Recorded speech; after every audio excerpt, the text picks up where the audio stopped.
নমস্কার বন্ধুরা, আজকের দুর্দান্ত চাকরির খবর নিয়ে এসেছি। মুর্শিদাবাদ জেলায় বিভিন্ন পোস্টে কন্ট্রাকচুয়াল বেসিসে কর্মী নিয়োগ করা হবে।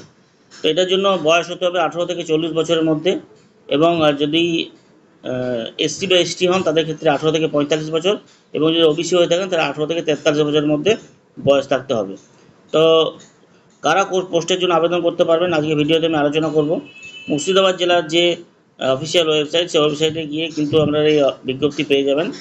তো জেলার অনগ্রসর শ্রেণী এবং আদিবাসী উন্নয়ন বিভাগে থেকে এই কর্মী নিয়োগ করা হবে। সর্বপ্রথম হচ্ছে সুপারিনটেন্ডেন্ট। এইখানে গ্র্যাজুয়েশন পাস হলে কিন্তু আপনারা আবেদন করতে পারবেন এবং কাজের অভিজ্ঞতা থাকলে অগ্রাধিকার পাবেন।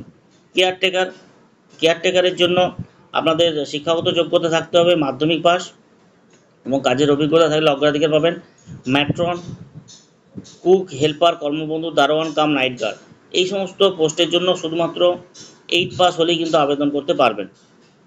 তো এখানে সব মিলিয়ে মোট প্রায় 12টি পোস্টে নিয়োগ করা হবে। সুপারিনটেন্ডেন্ট পোস্টের জন্য 15,000 টাকা বেতন, এবং বাকি যেগুলো আছে সেগুলো তো 8,000, 10,000 এই ধরনের স্যালারি আছে।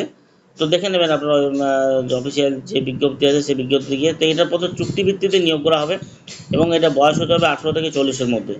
এবং আমি আগেও যেটা আলোচনা করছিলাম, তো যে সুপারিনটেন্ডেন্টের পোস্টের জন্য আপনাদের গ্র্যাজুয়েশন পাস হতে হবে এবং প্রতি মাসে স্যালারি পাবেন 15,000 টাকা।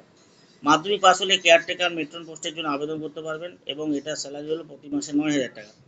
বাংলা ভাষা জানলেই কুক পদের জন্য আবেদন করতে পারবেন, এবং যদি রান্নার কাজের অভিজ্ঞতা থাকে তাহলে কিন্তু অগ্রাধিকার পাবেন কুকের জন্য, এবং এখানে স্যালারি আছে 7,000 টাকা।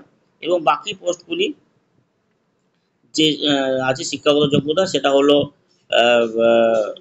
8 পাস হলেই আবেদন করতে পারবেন, এবং স্যালারি আছে 3 থেকে 5,000 টাকা। তো এই বিভিন্ন ধরনের পোস্টে বিভিন্ন ধরনের স্যালারি আছে, দেখে নেবেন।